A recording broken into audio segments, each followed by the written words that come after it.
Superior civil engineering solutions and advice to developers, local government and service authorities across Australia.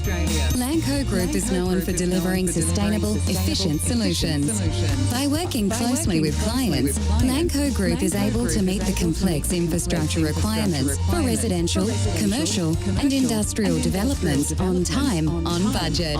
Find out more at lancogroup.com.au. Lanco Group, your business partner for engineering solutions. Pickett,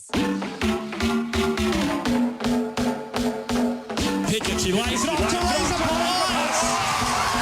It's an absolute peach. Is driving. What a hit from Bethany Gordon. Wow. And Sam Kerr has a hat-trick. And we're back, Lachie. Another week of Radio Dub, and you know what? That always makes me very happy to be back. And you know, I've heard some people say we only care about Victorian football here. But that's not true, Lachie. This show is specifically dedicated to the work and the talent of New South Wales. One of those people may have... Well, this episode of the show specifically, yeah. One of the people we are speaking to today, I still, you know, they're still a Victorian at heart. And so the best way we can pay our dues to New South Wales is by speaking to the only Victorian we know there that has a connection. Absolutely, and they're a talented individual. And we also spoke to a player who played in the NPL New South Wales. They weren't born in Victoria, as far as we know. Yes, he gave us a lot of interesting facts about themselves, and but I'm excited. Like, I mean, it's good to be back this week and. To talk about something different, because I feel like a lot of people, maybe if they're in Victoria, they might have a look at, you know, the NPL Women's in Victoria, and if you're in Sydney, you might look there, but we like to cover all the bases, yeah? And the first person we'll be speaking to today, Commentator the Game, you might hear his voice on our intro. You hear him occasionally. Talking about Melina. Melina Reyes. Melina Reyes, thank you. Just the name is... You've spoken to her. I have never spoken. You have. She's lovely. We hear him on Channel 10 on Paramount, and that's none other than Teo Pellizzeri. Teo, thank you for joining us, and how are you? What do you mean, Melina Reyes? I was beat him up 1-0. Isn't it? I thought you were the Teresa Polias guy. Yeah, I'm sorry, I'm mistaken. But, you know, if Teo had got that meet my guy, I feel like Teo would have done a better job at that one. If you haven't seen that, there's a bit about this show that fascinates me no end, is that we have a piece of commentary in the intro that you don't even like that much. Can I be honest? When that intro was made, I objected to it, but we did need to fill that time. If you've seen that goal, you know that commentary is not...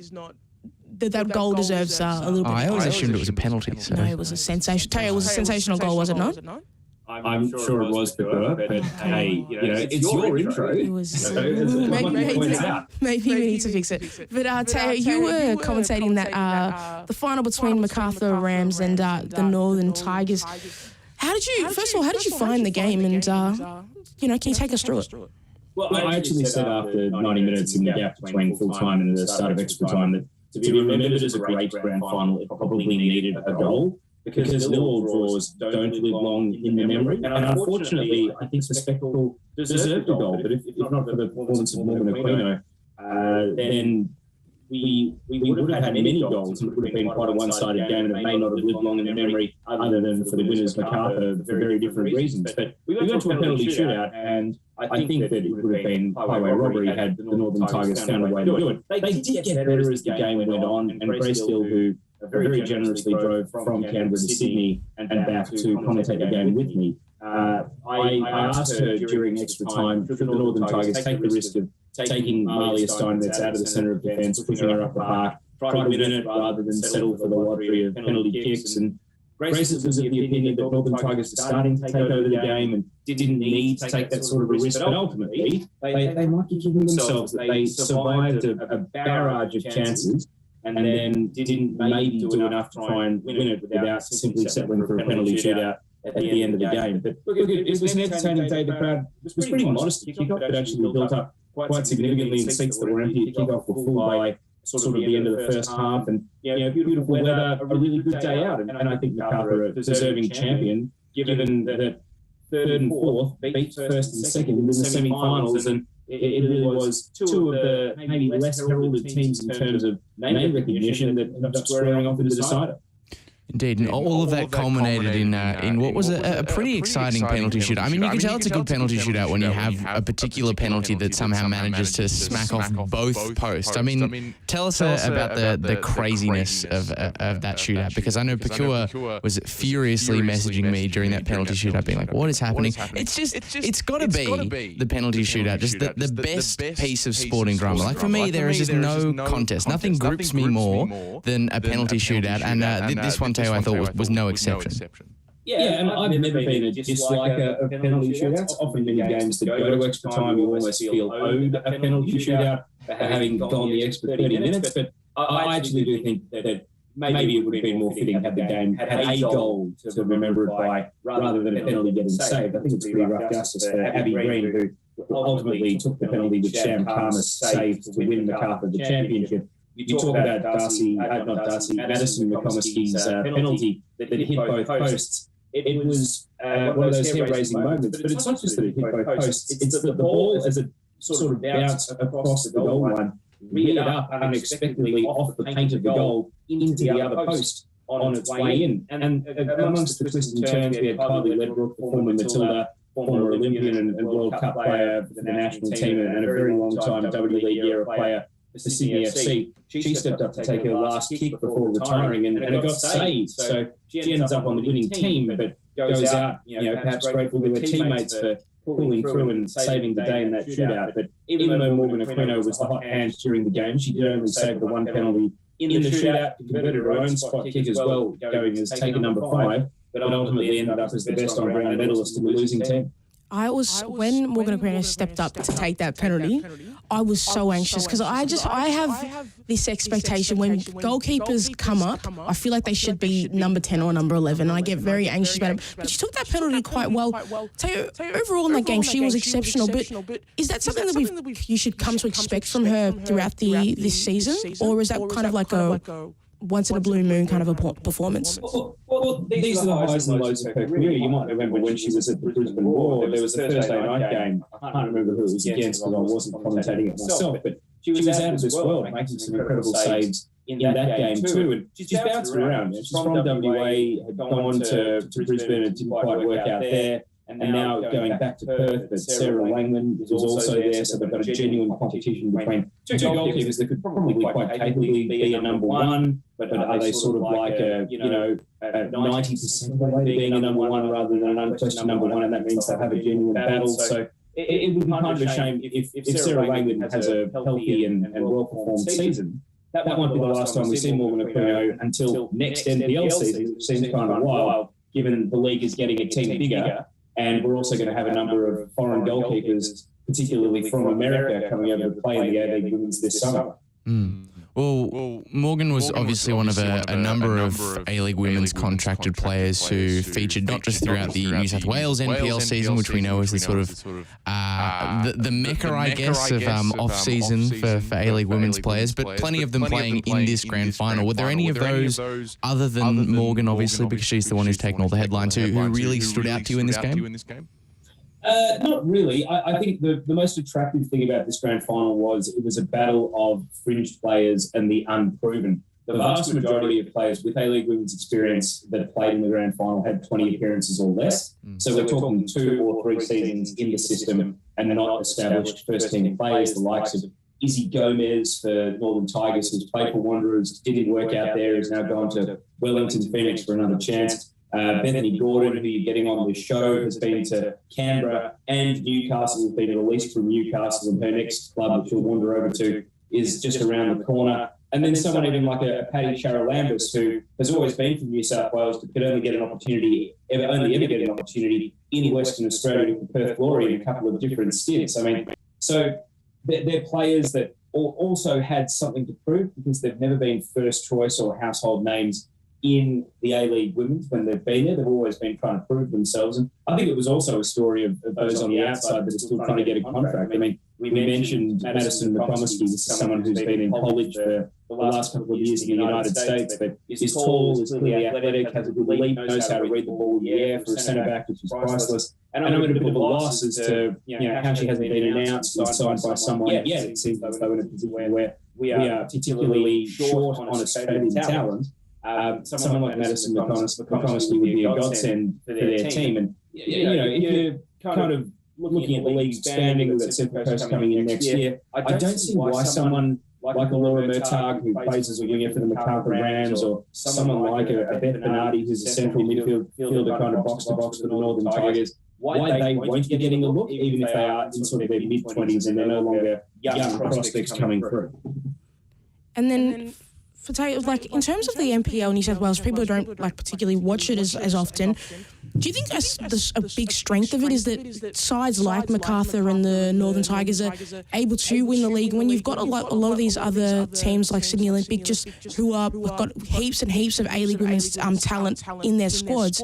The fact that these kind of sides are winning the competition?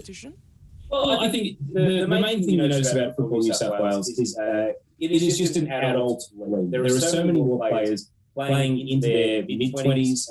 Normally when you would expect a full-time job to get in the way. I think particularly in Victoria, it's caused a lot of players to just drop down the leagues. You look below the Victorian NPL, you look at the Premier League, which is the second tier, or State League 1, the third tier. And it's filled with ex-W League players, it's filled with ex-NPL players that just can't be training 3 nights a week, that get arguably the same or better money for a less strenuous commitment. Whereas I think in New South Wales, the pyramid seems to be taking care of players to an extent.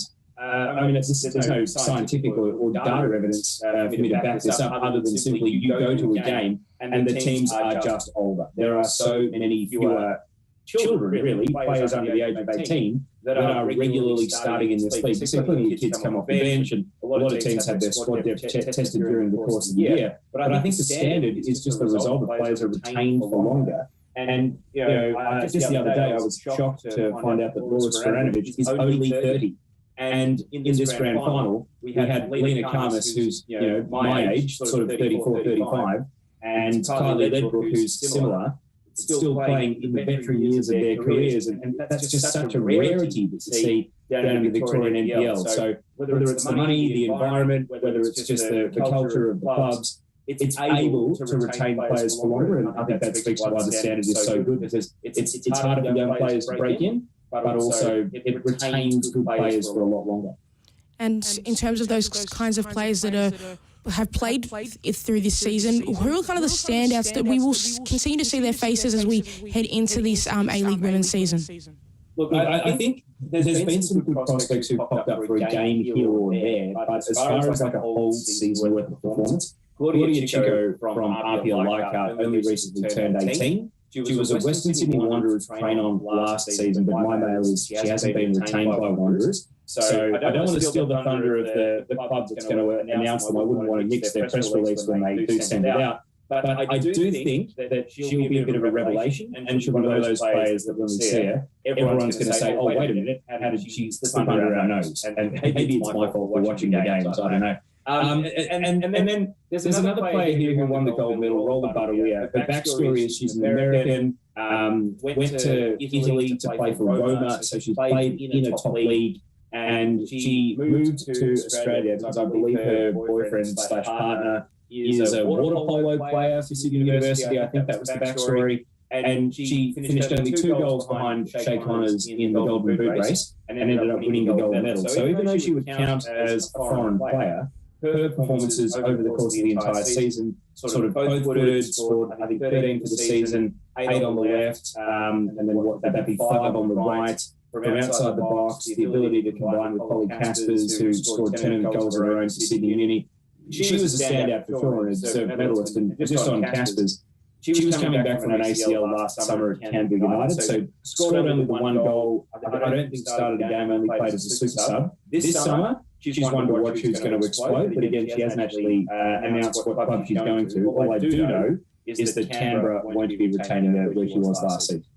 Well, you sort of touched on it a little bit there. Some of the A-League women sort of comings and goings in the transfer market have been very hush-hush. Some things are now sort of under the cover of darkness or in batches. But of what's been confirmed, of what you have seen, maybe a little bit of what you've heard as well, are there any particular A-League women's sides who have caught the eye with their transfer activity? Yeah, Sydney FC buried the lead on signing 2 of the best players in the off-season. I think they announced 15 players at once, and they just very quietly hid that Deborah Ann Delaharpe had signed from Perth and Kirsten Fenton had signed from Newcastle.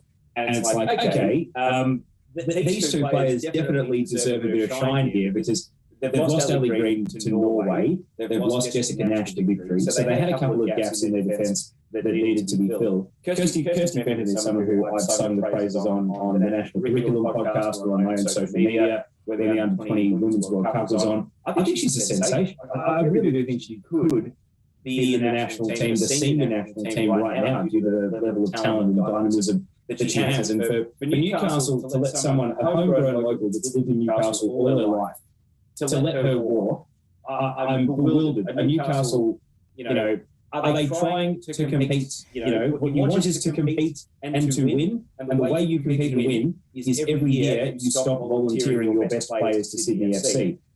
Claire Wheeler took the same path, Newcastle to Sydney. Courtney Vine went to Western Sydney Wanderers. Now is at Sydney FC and is one of the best players in the league. And Canberra have had it happen with a bunch of players as well, who maybe they're from Sydney, they go down to Canberra for a year, or maybe they start in Canberra and Sydney FC just comes in and says, yep, I'll have you and you, thank you very much. And at some point or another, Sydney is just the ship of thesis. It doesn't matter who leaves, they replace the plank, in this case possibly even with better planks. So they picked up 2 of the best players in the off-season, and even if Remy Simpson doesn't come back from Sweden, and they have to replace her goals from somewhere, I think they're going to have one of the best defences in the league. They've got Carter Wyman, who's going to be back in goals. It's funny, she did some kit modelling for Sydney FC today, even though I don't believe they've announced her signing for the season. So I think you can take it as read that if she's modelling the kit, she's going to be back in sky blue for the season. This is my thing. This is why I love the kit releases, because I always, every time I see a player there, I'm like, that is as good as a re-signing announcement. Yeah. I mean, if you're going to announce 15 players at once signing for your club, maybe the re-signings just get buried in the kit announcement as well. I mean, you mentioned in there Canberra. Now, Canberra is a team who have fascinated me, probably Pokuah as well, with their transfer business, albeit purely for self-interested reasons, given the amount of players they've signed from NPL Victoria. What do you make of some of the talents they've plucked from the lesser appreciated of the state NPLs? I suspect that this might be them showing their hand that now that the A-League Women's is getting longer, you can take on project players. Normally, the expectation with an A-League Women's or a W League season is it's a short super series. You sign who you think is going to get you results in the next 10 weeks or 12 weeks, or last season for the first time it was 14 weeks. This year, it's up to 20. It's the biggest jump in terms of the number of games we've ever seen. Next year, it'll be 22.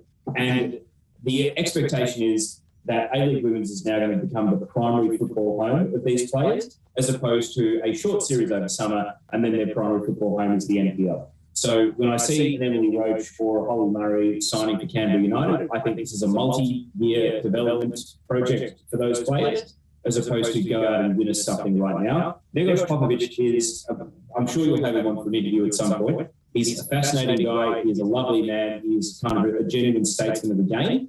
I'm still a little dubious as to the talent that they're assembling in Canberra. It's my nice way of saying I can't see them making the top 4. But one thing that really hurts me is they signed Grace Jarley and Beck Burrows, and then shortly after Beck Burrows tore her ACL and will be out for the entire season. So that's a pretty devastating blow to commit to one of your import players and then have them get injured months before the season even kicks off. So there's still plenty of gaps on the roster to fill Canberra. And as with many of the teams, when it comes to predicting the ladder, who they sign from overseas will probably dictate, could they finish as low as 10? Could they finish as high as 5th or 6th and giving the finals a good shake? I think you can get your foreign players right. That really determines where you'll finish. If you're outside what I suspect is going to be a big 2, a big 3, Melbourne Big 3, Sydney FC and Adelaide United, all of them who have largely retained the core of their teams that got them into the finals last season, and will complement that by bringing in top international play. See, Teo, when you said Adelaide United, I got very excited because I'm a big fan of Adelaide United, and I enjoyed a lot of their work they did last season. Them and Perth Glory, they were two of my favourites of the, didn't make the finals, but the grand final. Well, just on Adelaide, they haven't announced, I don't believe, Nanako Sasaki yet, but she was in their kit launch too. So I think we can take it. We can take it and read the cheese back. Kit launches. That's the new press release for. It's just the new re-signing. It's the new re-signing, and we look forward to many more and more kit releases. More kit releases. So I've liked some of the kits we've seen so far. But Teo, thank you for joining us, and we will have you back on to the when we do a season preview of the A-League. It's an order. It's not even a request. Exactly, it's an order. You have to come on. It's when we talk breakdown what to expect for the upcoming A-League women's season, and thank you for making time for us on this show. A pleasure, and thank you to both of you for having me on, and anytime. We'll head to a break, and then Lachie got a good exciting interview after the break. Who do we speak to? Yeah, we're speaking to Beth Gordon, unnamed A-League Women's Club player next season, Beth Gordon. But more importantly, victorious with the Macarthur Rams over the weekend. So we'll head to that chat on the other side of the break. Improve the heartbeat of your business. Increase profits, cash flow, and manage your business better. Call DKP & Co. on 03 9023 9370.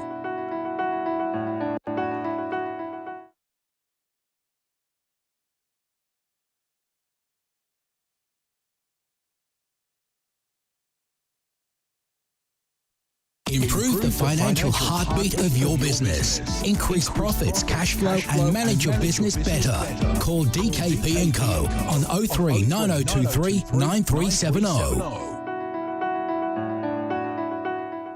Since 1998, Lanco Group has been providing superior civil engineering solutions and advice to developers, local government and service authorities across Australia. Lanco Group is known for delivering sustainable, efficient solutions. By working closely with clients, Lanco Group is able to meet the complex infrastructure requirements for residential, commercial and industrial developments on time, on budget.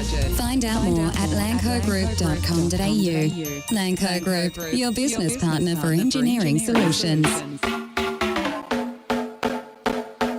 Pickett, she lays it off Teresa Polias. It's an absolute peach. Is driving.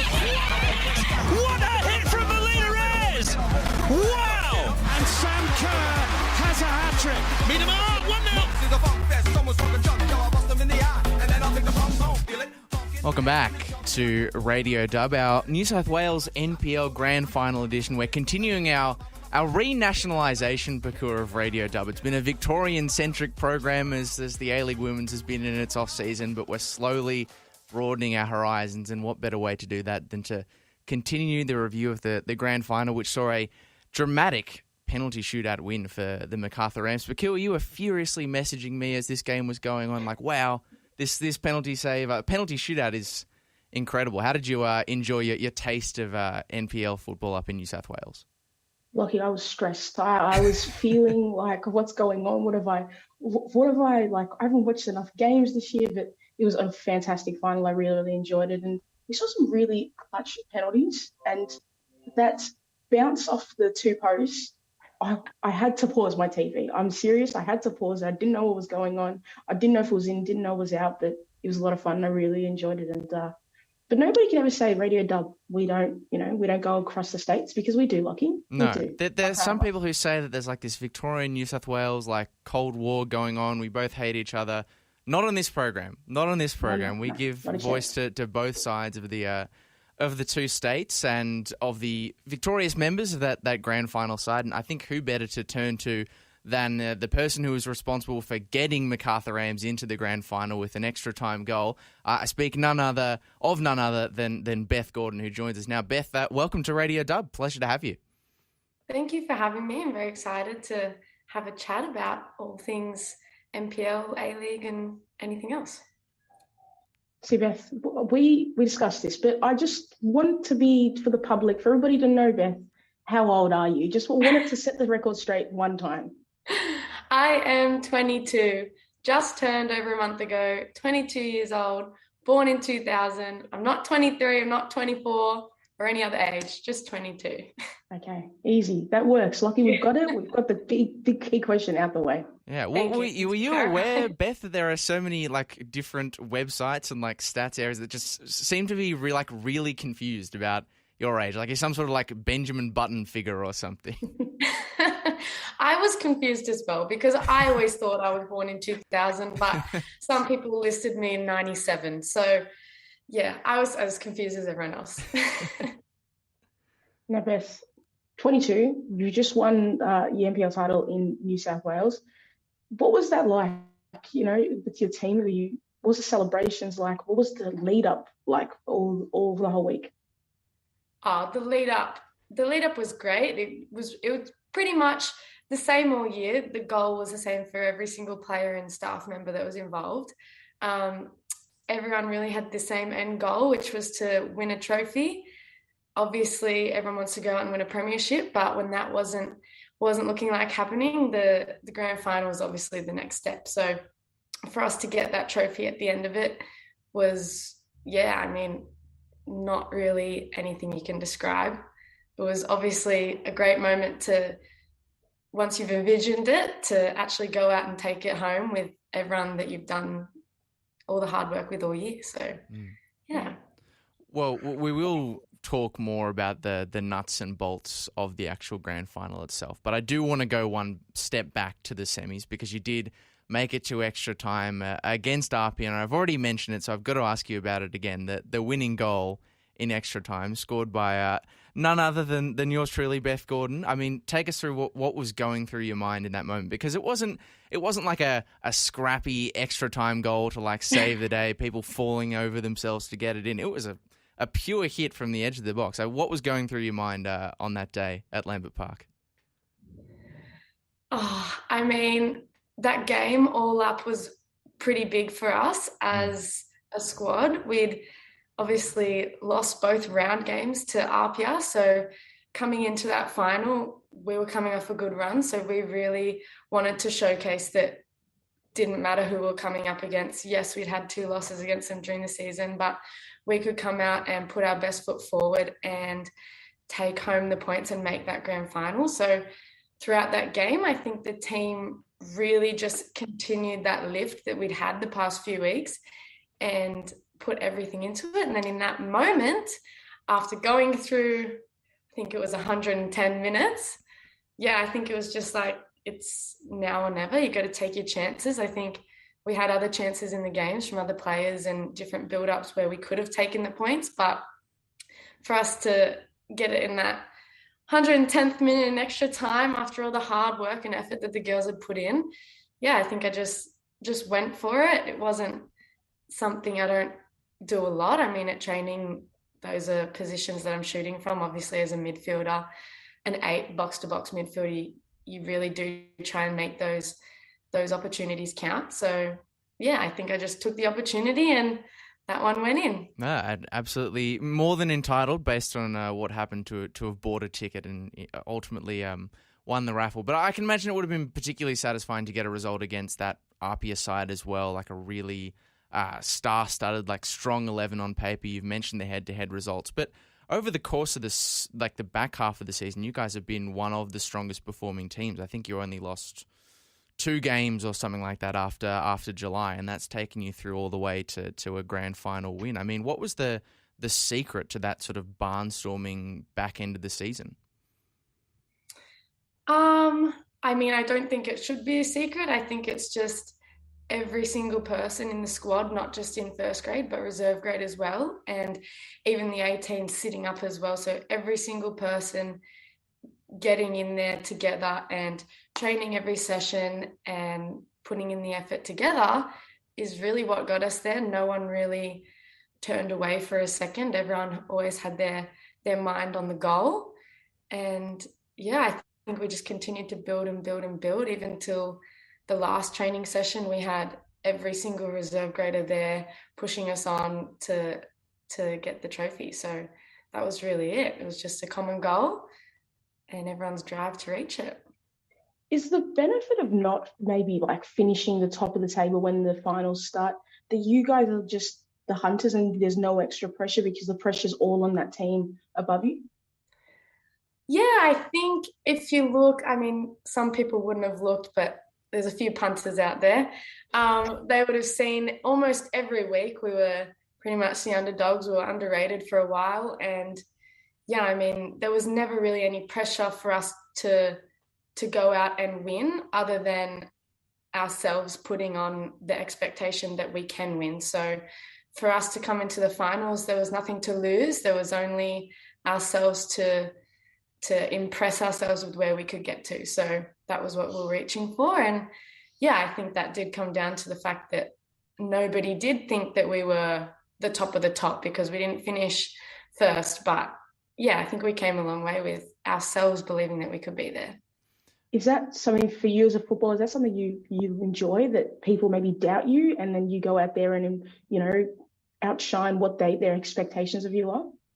Yeah, I think 100%. I think and going into the grand final, once we started that game, I did think that there probably would have been a few people watching that thinking, wow, like they can perform and they are doing well and they are controlling the game. And I think previously, before that, people wouldn't have looked at us that we were at that level. But yeah, definitely in the final, I think we kind of showed people that we are the underdogs, but we can impress and outdo and all of the above. And in that game, you were performing well. You were taking control, creating the better of the chances. There really was just one thorn in the side, and that was the opposition goalkeeper, Morgan Aquino, who just pulled off some ridiculous saves in that game, eventually, you know, being a large part of the reason that it ended up going to penalties after extra time.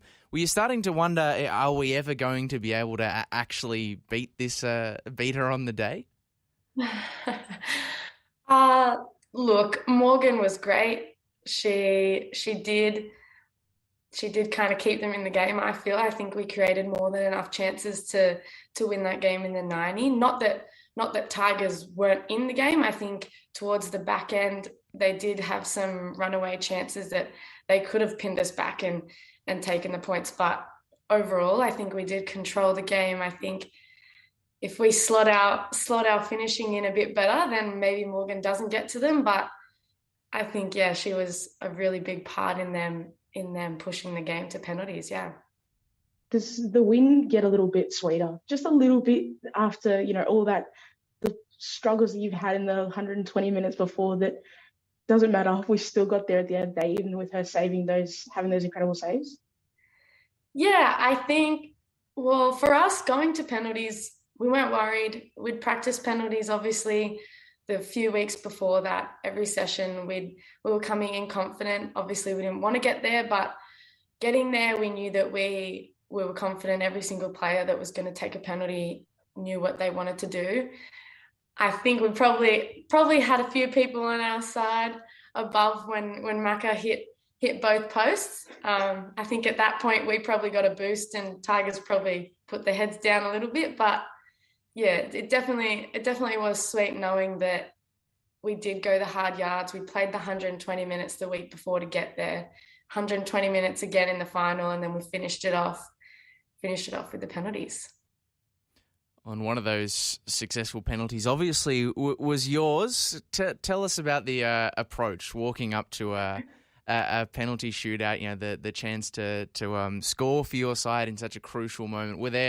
Was there ever an element of doubt that crept in? I mean, it would have been, given the game that Morgan had to that point, it would have been easy for anyone to be like, oh, I don't know, she's been pretty good. Maybe I'm not going to get the better of her. Where was the head at in that moment?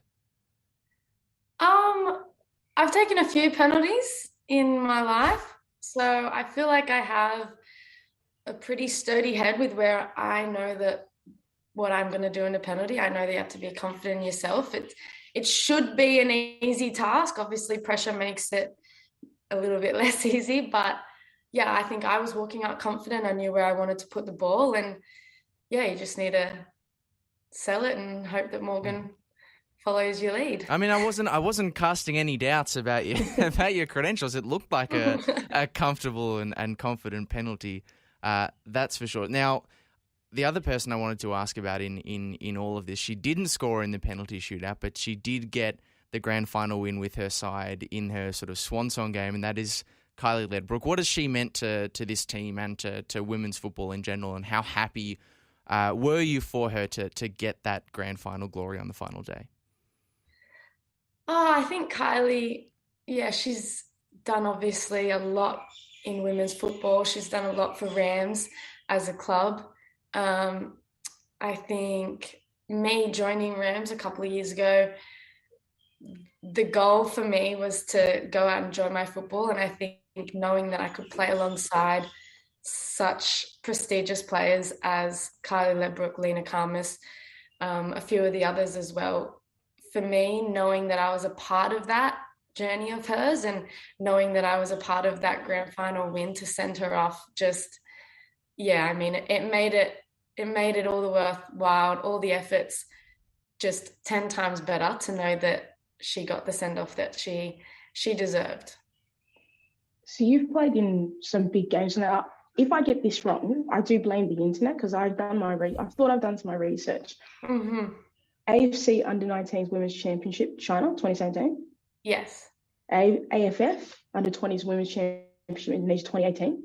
Yes. Are we getting these dates correct? Yes. 24 years old. Is that's right as well? Yes. No. Yeah. Okay, yeah. I was also 24 at the time of those as well. Yeah. Okay. Now we know. You've just aged backwards. But what was it like playing in those kinds of tournaments and just being there? I mean, those were the first times that I got ticked off to have the Australian jersey on my back, which was obviously an amazing moment. So I think you could always try and look back and go, oh, well, maybe we wanted to win this game and get the title here or play more minutes there. But any time that you get to put the jersey on is such an honour. So for me, I think I was... Get your rage right, Beth. You can't get it wrong again. Just turned 17, yeah. Just turned 17. We went to China, and to be there in that moment, it was an amazing feeling to go out into those stadiums, to have the kit in the change room and be surrounded by such talent and well-drilled girls to play in that squad with. It was just, I was overexcited. Overexcited. I feel like overexcited is a good thing, Lachie. That's how we feel when we're about to start radio. I would rather be, if you put a gun to my head and you were like overexcited or underexcited, I would more often than not pick overexcited. So no, there's nothing wrong with that. Absolutely. But you've... Go on. Look what's happening. We're too nice. This is the problem with you. All right, I'll be selfish. You've kicked on as well, Beth. That you sort of had a breakout season, I think is fair to say, with Newcastle. You got a good run of games, some starts as well, and then obviously you've backed that up with some great performances in the NPL this season, obviously, particularly in the grand final too. Do you feel like, 22, definitely 22, there's still plenty of career left to go. Do you feel like things are sort of falling into place and kicking into gear at the right time for you? Yeah, I mean, I've definitely come to a point where 2021 over the summer and now into 22, I've definitely felt that I'm enjoying football more, and I feel like there's definitely more of a future where I can see it rather than probably start of 21. I was playing to play and trying to get somewhere, but not really seeing the opportunity. I think Jets definitely gave me that opportunity, which was great. And then moving into Rams this year was obviously a very fruitful year for us. So, I mean, definitely 22. I hope there's more of a future left. I don't think that I'm old in the game, but I think there should be some more future left in me. Yeah. Absolutely. We look forward to seeing you play. It's a weird thing in the A-League women's that the age group, the average age seems to get younger all the time, and people who are like 22, 23 are some of the oldest in the teams. What's that dynamic like? What does that feel like? I mean, it is very evident that the teams are getting younger, I think, because quite a few of the girls, once they're getting that little bit older, they're looking to go overseas and And once they're over there, if they make a name, they want to stay over there at the highest level. So I do think that the age does feel a bit younger, but for me, knowing that everyone's kind of in there pushing to go to the same level, there's not really an issue with the age. I think for me being 22, it's good. A lot of the girls around my age I've played with a lot. So for us to kind of know each other and be pushing to kind of further our careers together and win games and take championships and stuff, I think that's obviously a good thing. So yeah, I think the age is probably not a bad thing. For you, what do you have an ultimate ambition, or are you trying to keep that to yourself and having that as like just setting your goals yourself so you don't allow other people to influence maybe your goals as well? No, I think my ambitions would be, I want to be able to play consistently in A-League. I want to be able to make my mark. I then want to go overseas, play somewhere at a high level, establish myself a little bit more. And then obviously I don't think anyone would say that their goal isn't to play for Australia. That's obviously the goal.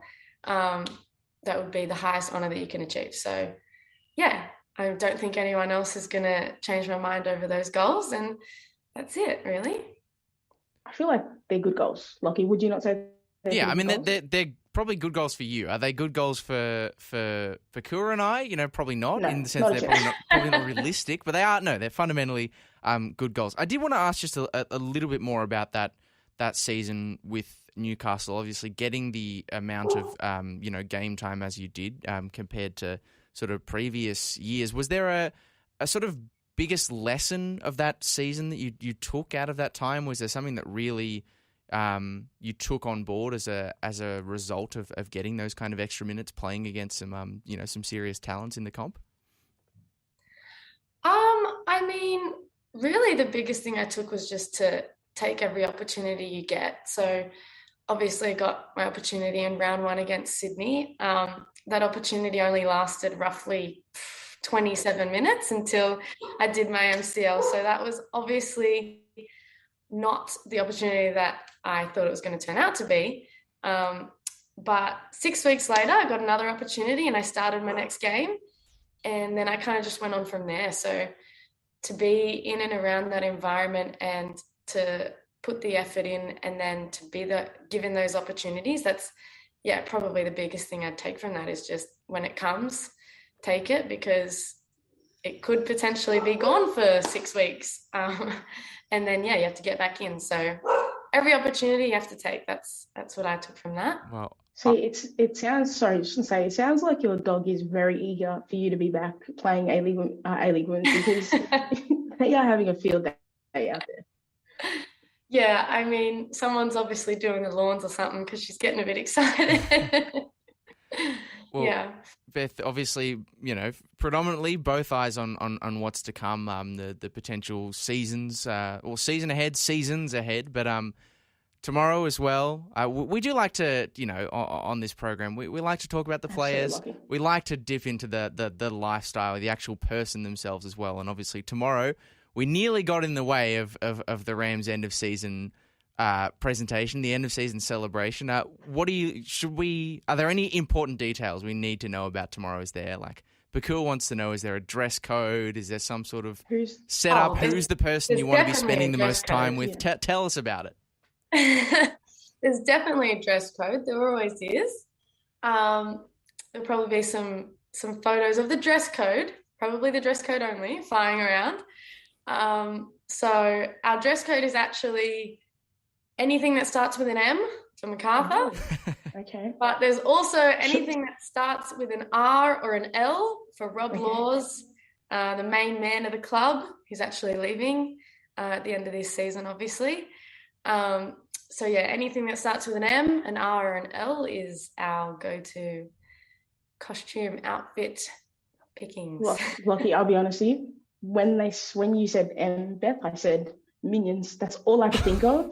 I think some of the girls are going as Minions. So you might see a Minion or two. Yeah, it's the only me, like, it's the only thing that came to my mind. I was like, Lachie, I feel like you would be Keanu Reeves in The Matrix. I feel like that's what you would. Well, see, dress I up also as. thought of Minions, but like I didn't want to be the one who said Minions. You never want to be the person who says Minions, you know? Minions, exactly. But you know what? Minions are great. They've had a great year. Beth, you've had a great year. And that was the ultimate segue. Thank you, Lachie. We really appreciate you taking time to speak to us today, and good luck with this season. Have fun at your end of season celebrations. Hopefully the Minions have a great time tomorrow. Do we get to know what your costume is going to be, or is that a state secret?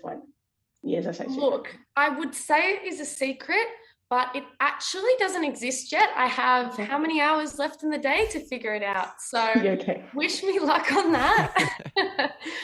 Yeah, I'm going to be scrambling. So okay. I'm going to come up with something good. Yeah, we wish you luck, and we would leave you because we want you to figure that out. And thank you for joining us. And we'll be right back after this break. Thank you. Thank you.